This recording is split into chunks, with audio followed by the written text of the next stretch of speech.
చిట్టీలు కట్టిన సభ్యులను నిండా ముంచి ఓ నిర్వాహకుడు పరారయ్యాడు. ఏకంగా 100 కోట్లకు పైగా సొమ్ము చెల్లించకుండా ఉడాయించాడు.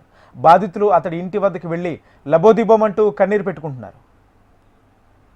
ఆంధ్రప్రదేశ్లోని అనంతపురం జిల్లా యడికి మండలం చందనలక్ష్మీపల్లి గ్రామానికి చెందిన పుల్లయ్య, భూలక్ష్మి దంపతులు 18 ఏళ్ల క్రితం నగరానికి వచ్చి జీవనం సాగిస్తున్నారు.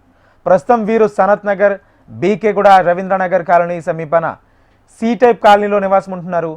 చదువు లేకపోవడంతో పుల్లయ్య కొన్ని నెలలు అడ్డా కూలీగా పనిచేశాడు. ఆ తర్వాత స్థానికులతో పరిచయాలు పెంచుకుని కూలీ పని మానేశాడు. కూలీ పని మానేసి 15 ఏళ్లుగా చిట్టీల వ్యాపారాన్ని చేస్తున్నాడు.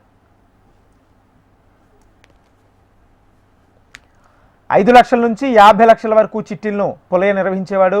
తొలుత గుడిసెల్లో నివాసం ఉన్న అతడు కొద్ది కాలంలోనే కోటేశ్వరుడిగా ఎదిగిపోయాడు. పెద్ద భవంతి కట్టి చిట్టీలు పాడుకున్న వారికి డబ్బులు ఇవ్వకుండా అధిక వడ్డీ ఆశ చూపి తన వద్దే ఉంచుకునేవాడు. మళ్ళీ అదే సభ్యులతో చిట్టీలు వేయించేవాడు. ఇలా దాదాపు తెలిసిన వారి వద్ద వడ్డీకి కోట్లు అప్పుగా తెచ్చి విలాస జీవితాన్ని గడిపాడు. సుమారు 2000 మంది చందాదారులు ఇతడి వద్ద చిట్టీలు వేశారు.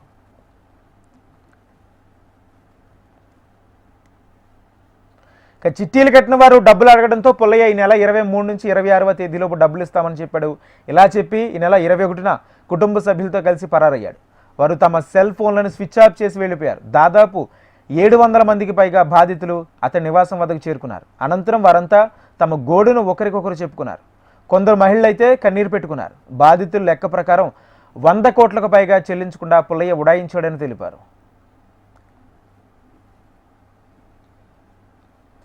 ఇంకా చాలా మంది పుల్లయ్య బాధితులు ఉన్నారు. దీంతో ఈ మొత్తం మరింత పెరిగే అవకాశం ఉందని తెలిపారు.